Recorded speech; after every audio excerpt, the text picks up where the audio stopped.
네, 여러분 안녕하십니까? 이번 시간에는 정보보안 기사 자격증 시험에 대해서 안내를 드리도록 하겠습니다. 정보보안 기사는 우리나라에서 공식적으로 국가 공인으로 나온 자격증 시험 중에서 가장 높은 난이도를 가지고 있는 시험이 되겠습니다. 그래서 오늘 이 시간에는 정보보안 기사에 대해서 전체적인 정보보안 기사 시험에 대한 개요, 그리고 필기시험, 실기시험에 대해서 시험에 대한 기준을 안내를 드리고요. 어떻게 준비를 하면 좋을 것인지 말씀을 드리도록 하겠습니다. 우선 정보보안 기사에 대한 개요부터 시작을 하겠습니다.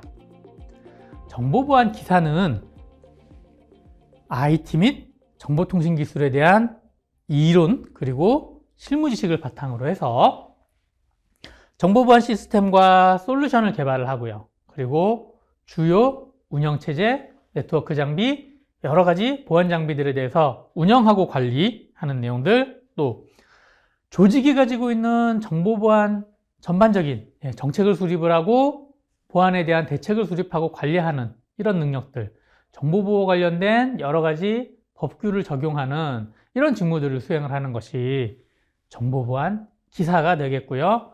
자, 그렇다면 정보보안 기사가 수행해야 될 업무를 어느 정도 수준을 갖춘 사람들이 해야 되는가라는 기준으로 삼는 게 바로 정보보안 기사 자격시험이 되겠습니다. 우리나라에서는 과학기술정보통신부가 정보보안 기사 시험을 전체적으로 관리를 하고 있습니다. 그렇기 때문에 국가공인 자격시험이 되는 것이고요.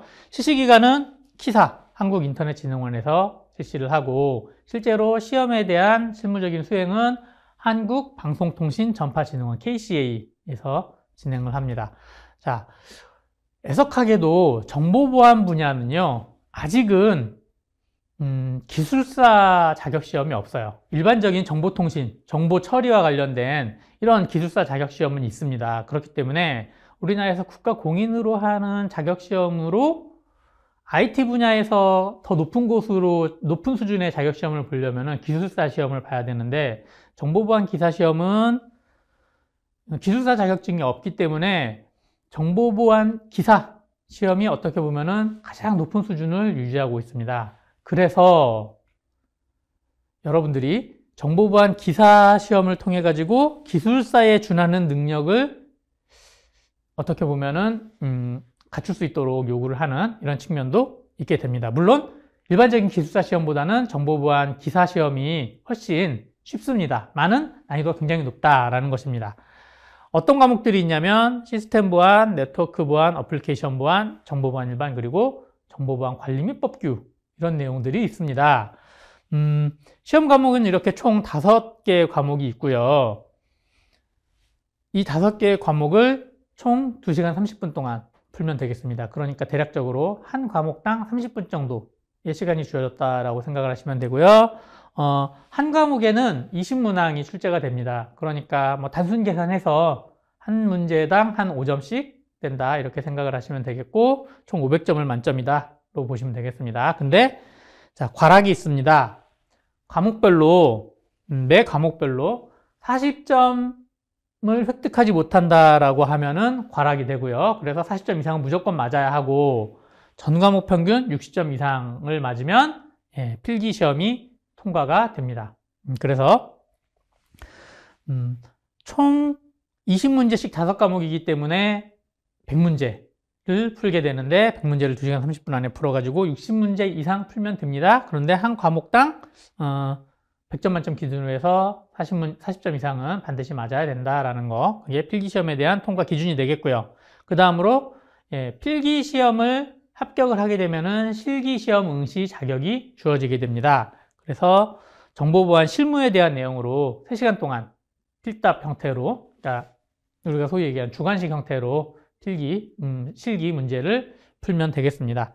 그래서 정보보안 실무 부분에서는 100점 만점으로 해서 총 15문제가 나옵니다. 단답형으로 10문제, 그리고 서술형으로 3문제, 다음 3문제가 나오는 실무형이 있습니다. 그래서 이 실무형 3문제 중에서 2개를 선택을 해서 풀면 되겠습니다. 그러면 총 100점 만점이 되고요. 거기서 60점 이상을 취득을 하게 되면 정보보안 기사 자격증을 최종적으로 취득을 하게 됩니다. 제가 자료로 따로 언급을 드리지는 않았지만은 정보보안 기사 자격이 되기 위해서는요, 4년제 대학교 졸업 예정자, 당연히 졸업자도 됩니다. 졸업자나 졸업 예정자 또는 이에 준하는 수준의 실무 경험, 그러니까 4년 이상의 실무 경험을 갖게 된다면은 정보보안 기사 자격증 시험을 응시를 할 수 있는 자격이 되겠습니다. 그렇기 때문에 여러분들이 우리 세종사이버대학교에서 4학년까지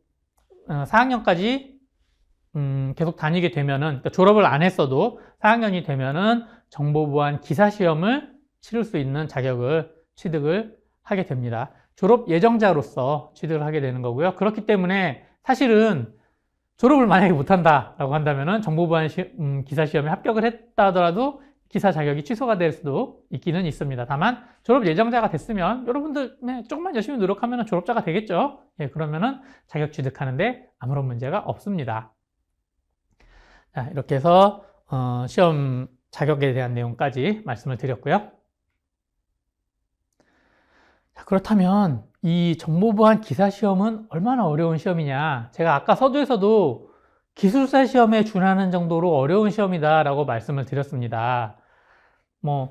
시험 문제를 여러분들이 직접 풀어보면 정말로 어렵게 나오는구나, 많은 내용을 공부해야 되는구나 알 수 있겠지만, 우리 오늘 시간에서는 시험 문제를 전반적으로 다 풀어보는 건 아니니까 어느 정도 어려우냐라는 것을 최근 합격자 통계 자료를 기준으로 해서 좀 살펴보도록 하겠습니다. 보면 매 회마다 필기시험을 기준으로 했을 때 응시자는 약 4,000명 전후가 됩니다. 4,000명 전후면 사실은 우리나라 전체 자격증 시험을 놓고 봤을 때, 그러니까 정보보안 기사뿐만 아니라 다른 정보 처리 기사라든가 이런 전체 자격증 시험 놓고 봤을 때 응시자 수도 많은 거는 아니에요. 많은 거는 아닙니다만은, 그럼에도 불구하고 내용을 보시면은요, 자, 필기 시험을 통과하면은 실기 응시 자격이 주어지니까 실기 응시자 수가 약 2,000여 명 내외가 쭉 되는데, 거기에서 합격자 수가요, 200여 명? 심한 경우에는 2021년도 17회 같은 경우에는 2,000명이 넘는 인원이 시험을 봤는데 합격자 수가 20명이었습니다. 무슨 얘기냐? 정보보안 기사 시험은요, 시험 문제 자체가 매우 어렵게 나오고요. 또 이거는 정확하게 확인된 사실은 아닙니다만은 어느 정도 부분 점수를 통해 가지고 상대적으로 더 점수를 후하게 주는 경우도 있고, 또 점수를 좀 짜게 주는 이런 경우도 있고 해가지고, 시험에서 문제를 어느 정도 이상으로 맞췄다라고 하더라도 정확하게 그 출제자가 원하는 답을 딱 적지 않으면은 점수를 취득하는 게 어려울 수도 있다라는 겁니다. 그러니까 극악의 난이도, 대략 2021년도 17회 시험 같은 경우는 합격률이 1%도 안 되는 0.96%였습니다. 이만큼 정보보안 기사 자격증은 취득하기가 매우 어렵습니다.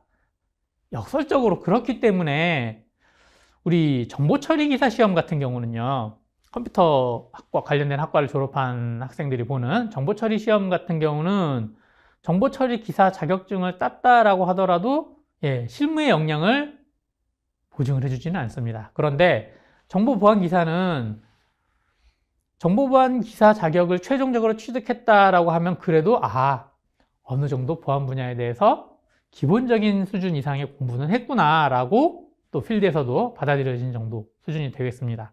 다만 합격하기 위해서는 매우 많은 공부를 해야 되고 시험도 잘 봐야 된다라는 단점이 따라 붙기는 합니다. 그래서 이 정보보안 기사 시험은 매우 어렵다라는 것 여러분들이 염두를 해 두시기 바랍니다. 자, 그렇다면 정보보안 기사의 필기시험 기준은 어떻게 되는지 살펴보도록 하겠습니다. 정보보안 기사 필기시험과 실기시험에 대한 기준은요, KCA에서 그러니까 즉 정보보안 기사 시험을 응시하는 사이트를 찾아보시면은 거기에서 PDF 문서로 해가지고 대략적으로 한 3년마다 한 번 정도 갱신을 합니다. 근데 전반적인 정보보안 분야에 대한 아까 말씀드렸던 5가지 과목에 대한 큰 틀은 거의 변하지가 않는다라는 걸 염두를 해 두시고요. 필기시험에 대한 기준을 각 과목별로 한번 살펴보고요. 그리고 그 기준에 대해서 해당하는 문제들을 뭐 한 문제나 두 문제 정도 좀 간단하게 알아보도록 하겠습니다. 우선 시스템 보안 파트에 대한 출제 기준입니다. 정보 시스템의 범위 및 이해, 그리고 시스템 보안 위험 및 공격 기법, 또 시스템 보안 위험 및 공격에 대한 예방과 대응이라는 것을 크게 세 가지 틀로 해서 문제가 출제가 됩니다. 정보 보안 기사 시험 문제 출제 기준 PDF 파일을 보시면은 주요 항목, 세부 항목이 있고요. 여기에 플러스 알파로 세세 항목까지 있습니다. 그래서 여기 각각의 세부 항목에 나와 있는 항목들에 대해서도 좀 더 구체적인 내용들이 나와 있기는 한데요. 관련된 내용들은 시간 관계상 여러분들이 문서 직접 다운로드 받아가지고 확인을 해 보시기를 바라고요. 그런데 자, 중요한 것은 무엇이냐면은 이렇게 세부 항목들 쭉 나와 있으면서 이 내용들을 굉장히 폭넓은 범위로 보셔야 된다라는 겁니다.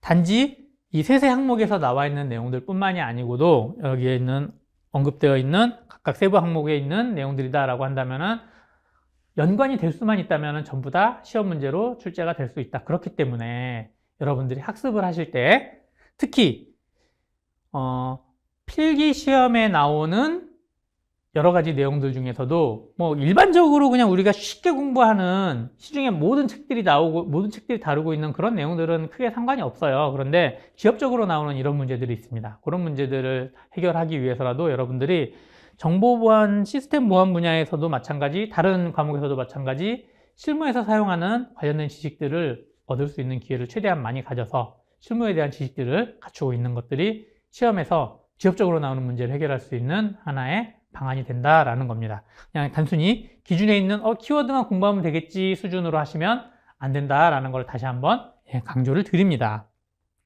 그래서 자, 시스템 보안의 각각의 세부 항목들을 보면은 단말 및 서버 시스템, 그럼 기본적으로 우리 단말 하면은 PC 컴퓨터죠. 그래서 리눅스 그리고 윈도우 기본적으로 들어가는데 리눅스와 윈도우 우리는 데스크탑용으로 주로 보는 게 아니라 실무에서는 뭐죠? 서버로 본단 말이에요. 서버와 관련된 내용들, 그리고 서버에서 보안 설정과 관련된 내용들이 여러 가지 내용들이 있고 시험 문제에서는 이런 보안 설정과 관련 내용들도 굉장히 많이 나오고요. 또 운영체제 이론 자체, 특히 운영체제 이론 중에서도 보안과 관련 있는 내용들이 많이 있습니다. 그런 내용들까지 우리는 공부를 해줘야겠습니다. 또 시스템 보안 위협과 시스템 공격 기법, 그러니까 시스템 해킹에 대한 대응 방법들이겠죠. 이런 여러 가지 보안 기술들에 대해 가지고 공격 기법, 대응 기법에 대해서 공부를 하셔야 되겠고요. 다음 시스템 보안 대응 기술, 또 분석 도구 이름을 직접 물어봅니다. 시스템 보안에서 사용하고 있는 프로그램들, 오픈소스 프로그램이 될 수도 있고 경우에 따라서는 특정 업체가 제공하는 판매하는 이런 프로그램에 대한 문제가 출제가 됩니다. 뭐 그런 것들 중에서 당연히 특정 업체만 사용하는 아주 소규모로 판매되고 있는 그런 솔루션들은 나오진 않지만 오픈소스로 나오는 보안 관련된 솔루션들 중에서 유명한 것들이다라고 한다면 여러분들이 반드시 학습을 하셔야 되고 최소한 돌려보기를 권장을 드립니다. 시스템 보안 관련된 솔루션들, 분석 도구뿐만이 아니라 솔루션들도 나오고요. 플러스 알파로 주로 이제 어플리케이션 보안 파트라고도 볼 수는 있겠습니다만은 또 디지털 포렌식과 관련된 도구들도 굉장히 많이 있거든요. 그런 것들까지도 적어도 이 프로그램이 어떤 기능을 하는 프로그램이다 라는 내용 정도는 학습을 해 두시는 것이 좋습니다. 문제로는 뭐 이런 형태의 문제가 나올 수가 있습니다. 굉장히 쉬운 형태의 문제를 제가 가져와 봤는데요. 다음 중 하드웨어에 기반한 보안 취약점 및 공격은 그랬습니다. 사실은 언론에 나와 있는 어느 보안 업체 또는 어느 보안 전문가가 이름을 붙인 공격입니다. 그래서 이제 그 공격들이 우리가 보안 취약점 그러면은 CV 같은 곳에서 넘버를 매겨가지고 보안 취약점에 대해서 이게 정리를 따로 하지만은 유명한 공격들은 이름이 붙죠. 그 중에서 하드웨어에 기반한 것은 무엇이냐? 그러려면 이 문제를 풀기 위해서는 어떻게 해야 되죠? 각각의 공격에 대한 속성을 알아야 됩니다. 이해를 해야 됩니다. 쉘쇼크, 하트블리드, 워너크라이, 스펙터 이 중에서 CPU하고 직접적으로 관련이 있어서 유명했던 공격이 바로 스펙터라는 공격입니다. 우리는 이제 문제풀이 자체가 중요한 게 아니고 이런 형태로 하나하나 나오는 키워드들이다라고 하더라도 실제로 관련된 단어에 대해서 내용을 학습을 하지 않았으면 적어도 인터넷 뭐 커뮤니티라든가 기사라든가 이런 데서 우리가 평상시에 관심을 가지고 보지 않았으면 이게 뭔 소리지? 하트 블리드 심장에서 피나는 거? 이게 뭐야? 오픈 SSL에서 나오는 취약점이었죠. 이런 내용들을 평상시에 공부를 해줘야 이 문제가 어떤 답을 요구를 하는지를 찾을 수 있다라는 겁니다. 심지어 뭐 스펙터 같은 이런 공격을 최근에 나오는 책에는 있지만 옛날 책 공부하시면은 안 나옵니다. 나온 지가 그렇게 오래되지 않은 취약점이 뭐 워너크라이 같은 것도 사실은 1990년대에 나온 보안 관련된 책 가지고 공부를 한다 그러면 언급 자체가 될 수가 없죠. 그렇기 때문에 가급적이면은 최근에 나온 내용들 중심으로 해서 각각의 키워드들이 어떤 의미를 가지고 있다는 정도로 학습을 하실 필요가 있다라는 겁니다. 자, 리눅스 시스템에서 시스템의 주요 설정 파일이 위치한 디렉토리와 임시 파일을 저장하는 디렉토리,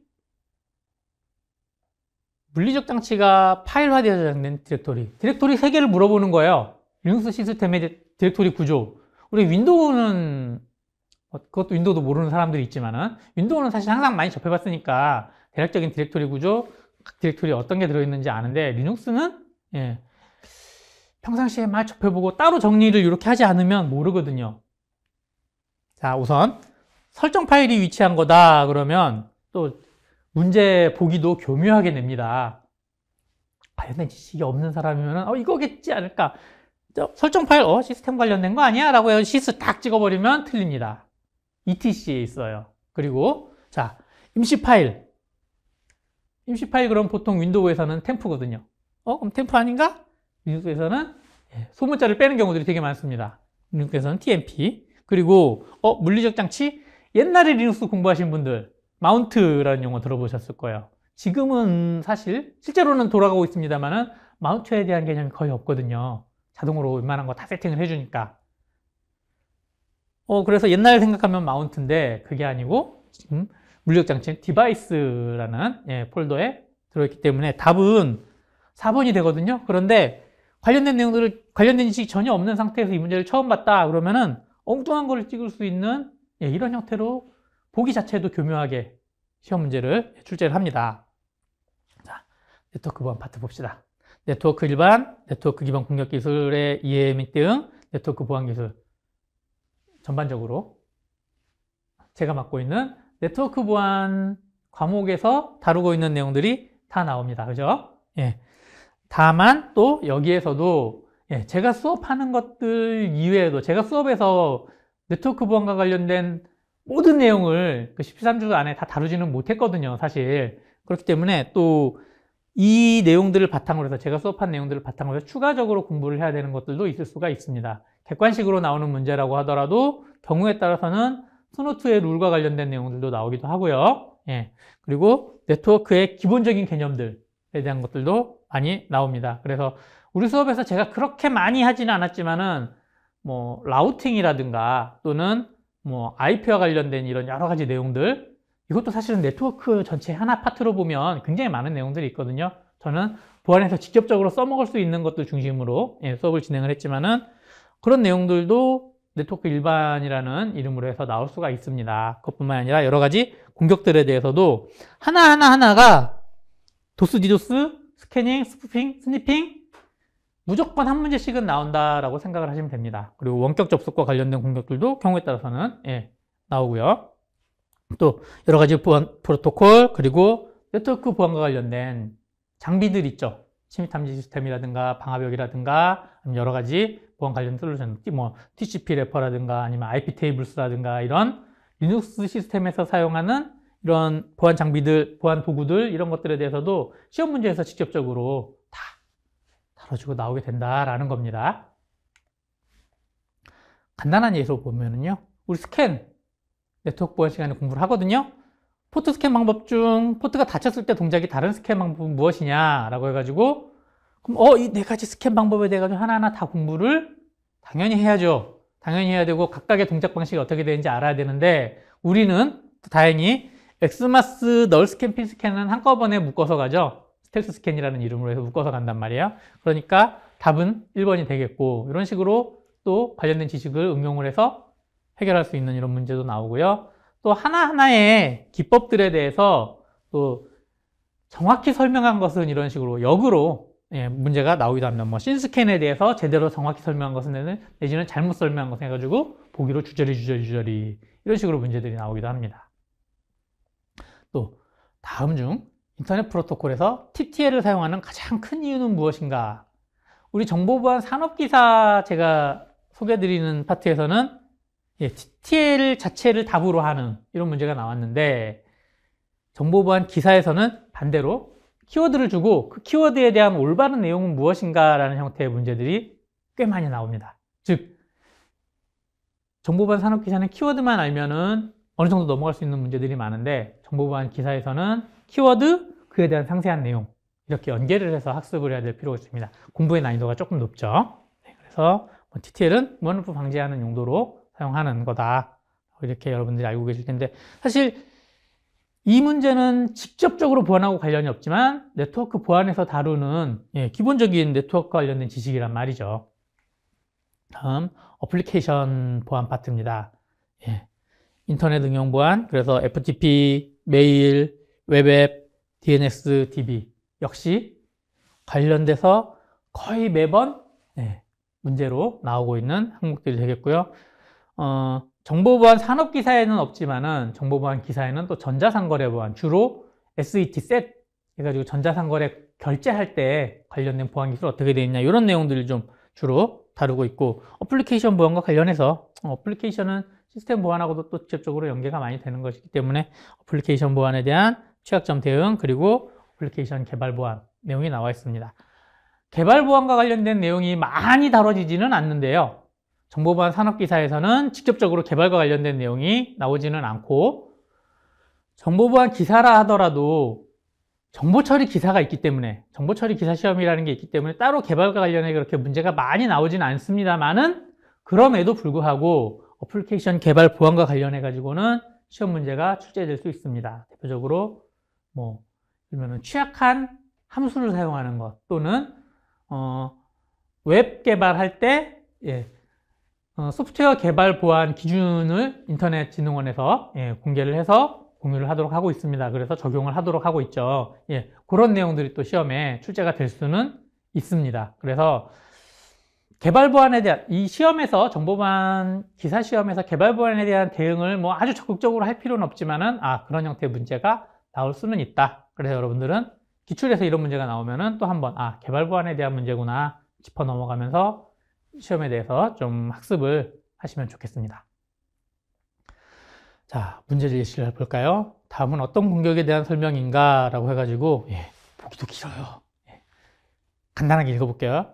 공격자가 보안이 취약한 사이트를 공격해가지고 아이디 비밀번호를 취득한 다음에 이 취득한 아이디를 가지고 인터넷 뱅킹에 그대로 입력을 해봤더니, 아이디 패스워드를 가지고 입력을 해봤더니 되더라 라고 하면 실제로 여러분들 그런 경우 되게 많죠.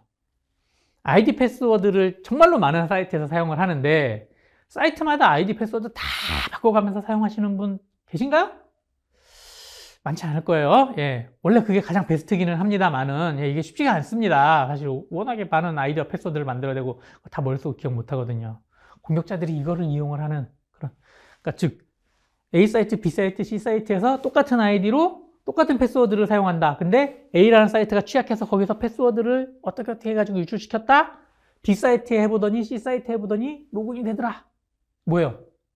크리덴셜 스토핑이라는 공격 이름이거든요. 교재로 나와 있는 게 아니고요. 교재에 이런 내용들이 잘 없죠 아마. 근데 인터넷이나 이런 거 최근에 나온 이슈이기 때문에 인터넷이나 이런 데서 이런 용어들은 또 우리가 접했다라고 하면 시험에 충분히 출제가 될 수도 있다라는 겁니다. 자, 다음으로 정보보안 일반. 정보보안 일반은 암호, 그리고 암호에 대한 응용 파트라고 생각을 하시면 되겠습니다.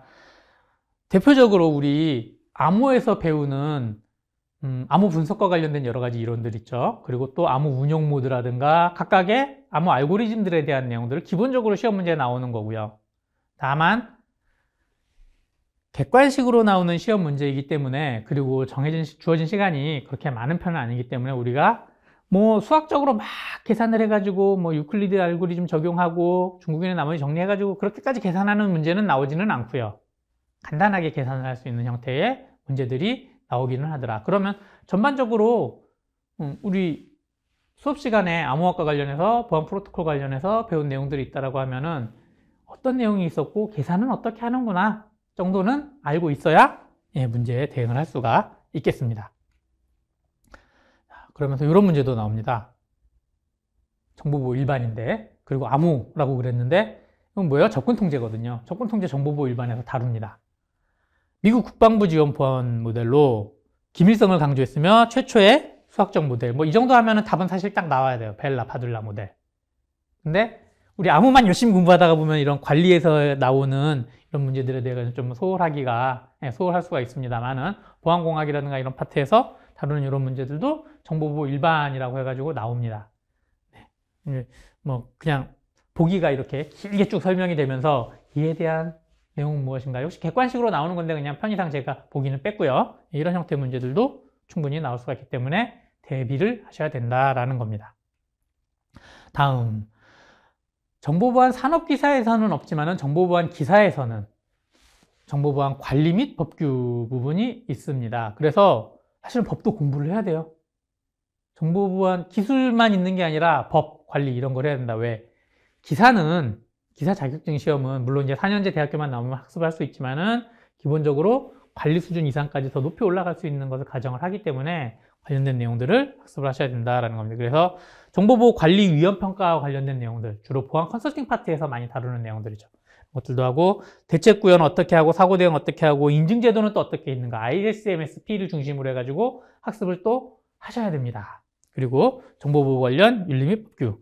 개인적으로는 정보보안 윤리와 관련해가지고 좀 문제들이 좀 지속적으로 많이 나왔으면 좋겠는데 범위가 그렇게 많지는 않고요. 하지만은 법규, 개인정보보호 관련된 이런 내용들은 또 법률은 중요한 게 뭔가요, 여러분? 최신 내용들로 갱신을 해야 됩니다. 법은 매년 바뀔 수도 있거든요. 제가 이렇게 여러분들께 설명드리는 이 시간에도 정보보호와 관련된 또는 개인정보보호와 관련된 법률은 개정 작업이 진행되고 바뀔 수가 있습니다. 그렇기 때문에 자, 올해 여러분들이 정보보안 법규와 관련해가지고 공부를 했다라고 해서 그 내용을 가지고 내년에도 그대로 유지가 돼서 써먹는다는 보장이 없습니다. 그러니까 반드시 법규에 대한 부분은 한번 짚고 넘어가야 되는 이런 상황이다라는 거 말씀을 드립니다. 사실 뭐 암호학이라든가 이런 파트는 오래됐죠. 상대적으로 오래됐고 또 암호 알고리즘 이렇게 딱 정해져 있고 우리가 학습을 했으면 그게 극적으로 바뀌지는 않습니다. 물론 이제 대학원 수준 이상으로 가면 매년 새로운 컨퍼런스에서 나오는 내용들을 학습을 해야겠지만 자격증 시험에서는 바로 작년에 나온 내용들 가지고 뭐 올해 적용하고 이런 거는 안 하거든요. 다만 법규는 예를 들어서 올해 9월에 시험을 본다. 그러면은 올해 1월에 나왔던 법규 개정 내용은 반영이 돼야 정상이죠. 그렇게 된다라는 거 여러분들 반드시 이해를 해서 정보보안 법규와 관련해 가지고는 다시 한번 또 변경된 내용들은 없는지를 반드시 체크를 시험 직전에는 하셔야 된다라는 겁니다. 자, 그래서 뭐 이런 이슈가 있었죠. 특정 메신저, SNS로 해야 되나? 특정 채팅 프로그램 회사에서 불이 나가지고 마비가 된 적이 있었습니다. 야, 이런 이슈가 있었으면 올해는 이런 문제가 나오지 않을까. 사실 출제하시는 분들도 이런 이슈가 있었으니까 머릿속에 들어있거든요. 이런 문제 한번 내볼까 해가지고 나옵니다. 재해 및 재난이 발생했습니다. 그럴 때 대응을 해야 되는데 보안에 이런 관련된 내용이 있어요. 전산센터와 동일한 설비와 자원을 보유하며 데이터를 동기화받으며 항상 스탠바이 상태로 있다가 유사시 수시간 내에 전환 가능한 설비에 대한 정의가 되어 있습니다. 그걸 뭐라고 하느냐? 이 문제의 답은 핫사이트고요. 그런데 우리는 또 원하는 거 뭐예요? 고객 입장에서는 유사시 수시간 내가 아니라 문제가 발생해도 실시간 내로 막 전환이 됐으면 좋겠죠. 완벽한 이중화? 그런 경우에는 뭐 미러 사이트 이런 게 될 수도 있고요. 수시간 내니까 핫사이트가 답이 되겠고 각각의 핫사이트, 웜사이트, 콜드사이트, 미러 사이트는 어떤 개념을 가지고 있는가? 이런 것들도 기술적인 부분이 아니라 이건 관리 파트거든요. 이런 개념들에 대해서도 학습을 하셔야 됩니다. 다음 중 개인정보 처리 방침에 의무적으로 포함되어야 될 내용이 아닌 것은 개인정보보호 법률, 개인정보보호와 관련된 쭉 내용들이 나와 있고요. 거기에서 처리 방침, N은 안 들어가도 되는 거 대신 다른 파트에는 들어있어요. 뭐냐면은 개인정보 침해 시 구제 방안에 대한 내용이 되겠습니다. 개인정보 처리 및 보유기관, 제3자 제공의 사항, 개인정보 책임자 및 조직정보 이런 것들은 개인정보 처리 방침에 들어가야 되고 구제 방안은 다른 파트에서 다루고 있다. 그러니까 없는 걸 얘기하는 게 아니라 다른 파트에 있는 거, 법률은 그런 걸 막 섞어가지고 나오는 문제들이 많기 때문에 딱 법률에서 한마디 용어에 대해서 잘 정리를 해야 될 필요가 있습니다. 네, 그다음에 지금부터는 실기시험에 대한 안내를 드리도록 하겠습니다.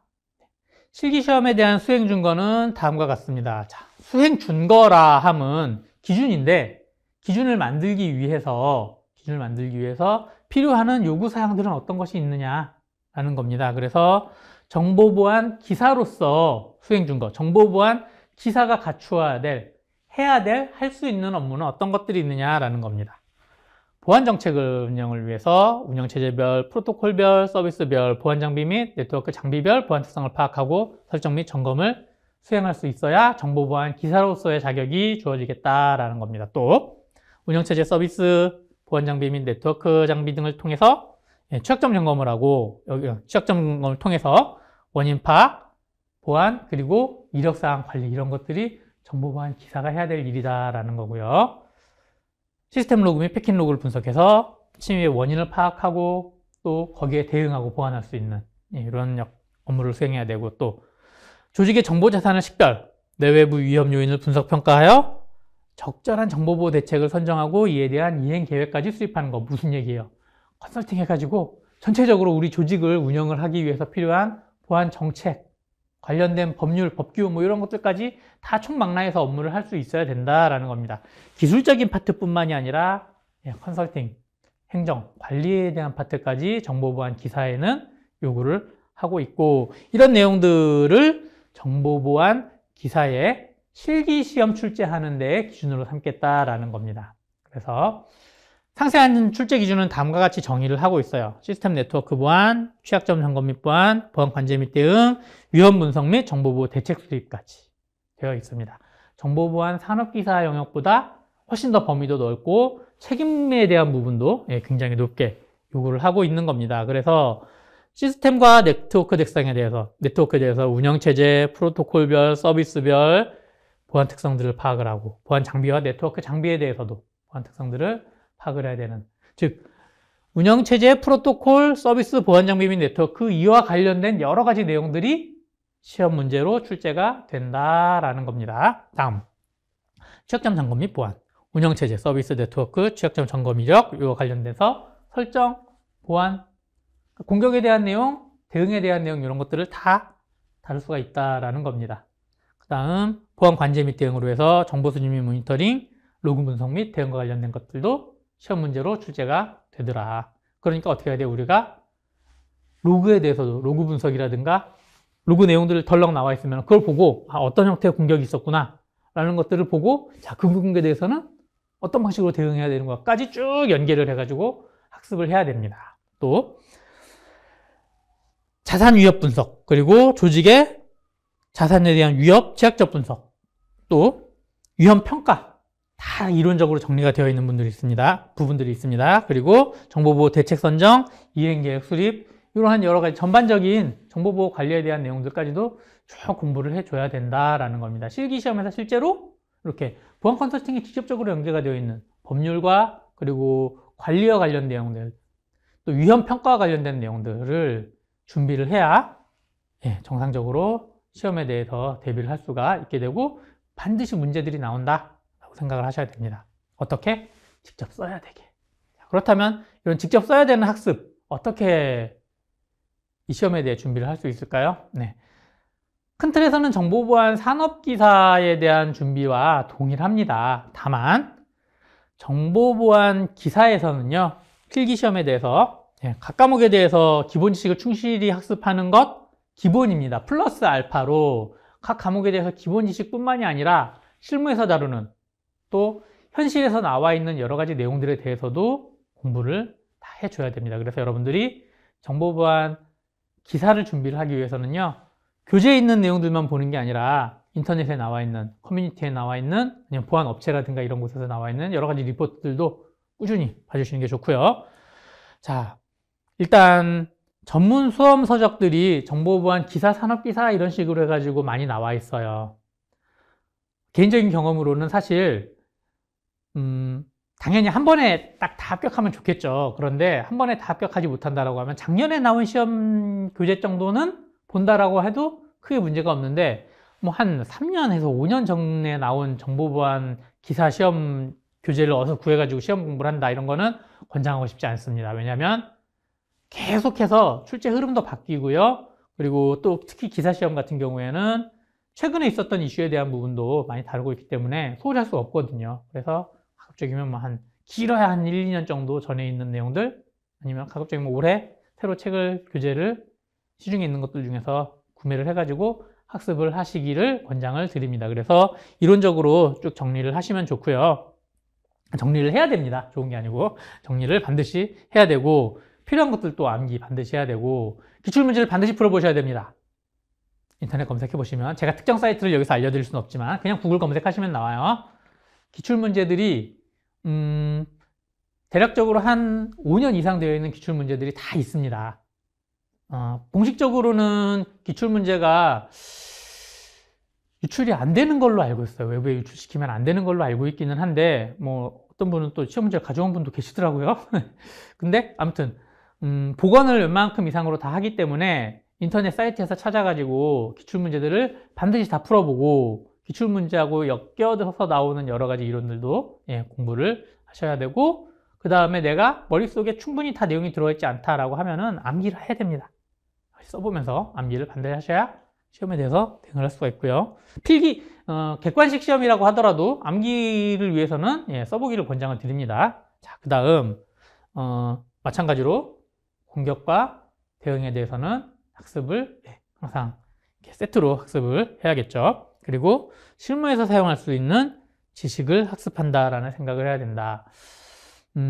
산업기사 수준이다라고 한다면은 사실 기술적인 파트까지만 알면 되는데 우리가 기사 수준으로 정보보호를 전공을 하고 전공자로서 취업을 해가지고 정보보호 관련된 업무를 한다 그러면은 기술적인 파트, 침해 사고 대응, 뭐 해킹, 리버싱 뭐 이런 업무를 할 수도 있지만은 또 전반적인 관리에 대한 업무도 할 수가 있거든요. 그러면은 관리에 대한 지식을 어디서 얻을 수 있을까요? 가장 잘 정리가 되어 있는 것은 우리 학교에서 배운 지식이에요. 그리고 시험을 준비를 하면서 또 잘 정리되어 있는 뭐 교재라든가 이런 것에서 정리되어 있는 내용들로 딱 머릿속에 정리를 해놓고 그 지식을 가지고 실무에서 활용을 해야 됩니다. 그렇기 때문에 실무에서 활용할 지식을 공부한다. 시험에 대한 대응뿐만이 아니라 대비뿐만이 아니라 내가 돈 버는데 정보보안 전문가로서의 어디 가서 한마디 하는데 사용하는 지식이다라고 생각을 하고 학습을 해주시는 게 좋습니다. 실기시험에 대해서는 뭐 동일합니다. 산업기사하고 동일한데 써봐야 돼요. 연습장 두고 볼펜으로 실제 실기시험에 가가지고 시험장에서 볼펜으로 씁니다. 컴퓨터용 사이펜으로 안 써요. 볼펜으로 쭉 이렇게 씁니다. 그래서 여러분들이 쓰는 거 연습을 하셔야 돼요. 실기 문제도 기출 문제로 해서 인터넷에서 다 찾을 수가 있고요. 답도 어느 정도 이상으로 다 찾을 수가 있습니다. 그러면 눈으로 쓱 보고 그래 이거 알지 그럼 뭐 되겠지 하면 안 되고요. 문제 따로 딱 두고 자, 이 문제에 대해서 내가 눈으로라도 공부를 했으면 그러면 딱 치워놓고 연습장 펴서 거기서 다 써봐야 돼요. 사실상 반 외우는 거죠. 그런 연습들을 하는 것들이 실기시험을 합격하는 데 있어서 굉장히 중요합니다. 그래도 탈락을 하고 떨어지거든요. 최종적으로 합격하기가 매우 어려운 시험이다. 그래서 반드시 정리한 내용들을 직접 써보는 연습이 필요합니다. 그리고 지엽적인 문제들 많이 나옵니다.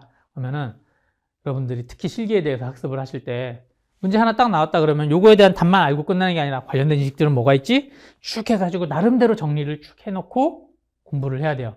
특히 정보보안 산업기사보다 정보보안 기사 부분에서 지엽적인 문제가 굉장히 많이 나오고요. 실무와 관련된 문제들, 실무와 관련된 용어들이 많이 나옵니다. 단답형이라고 하더라도.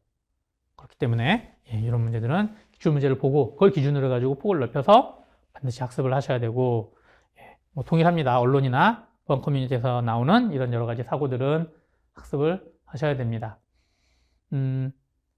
당연히 뭐 바로 내가 만약에 한 3월달에 시험 본다라고 하면은 2월달에 나온 정보보안 이슈가 3월달 시험에 반영이 될 리는 없어요. 적어도 작년에 나온 이슈가 올해 반영되거나 이런 식이겠죠. 그래서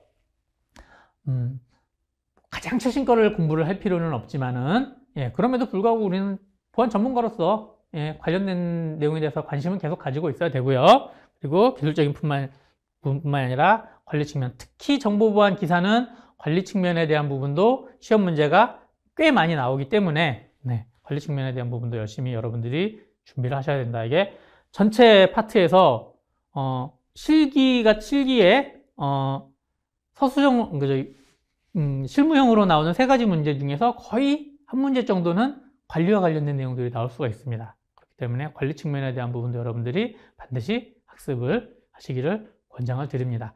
정보보안 기사시험은 합격하기가 쉽지가 않아요. 그래서 또 하나 부수적으로 말씀을 드리자면은 기사 자격증이 필요한 어떤 응시를 할 때, 예를 들면 공무원 시험이라든가 이런 걸 할 때 여러분들이 정보보안 기사를 반드시 취득을 해서 내가 공무원 시험을 봐야겠다 이런 식으로 접근하는 것은 권장드리지 않습니다. 왜? 합격을 실무자도 보장을 못 하거든요. 그래서 그런 경우에는 그냥 일반적인 기사 자격이 필요하다 싶으면은 우선 정보처리 기사를 빨리 따시는 게 현실적으로 도움이 되고요. 다음, 정보보안 기사는 내가 열심히 공부를 해가지고 하나의 목표로 삼고 보안 업계에서 일을 하는데 목표로 삼고 그 실력을 꾸준히 키워나가면서 이 산을 넘어가겠다라는 정도의 수준으로 생각을 해주시고 당장에 내년에 봐야 되는 시험에 대한 준비, 내년에 봐야 되는 공무원 시험에 대한 준비 또는 어떤 입사 시험에 대한 준비로는 정보보안 기사에 대한 부분은 그렇게 권장을 드리고 싶지는 않습니다.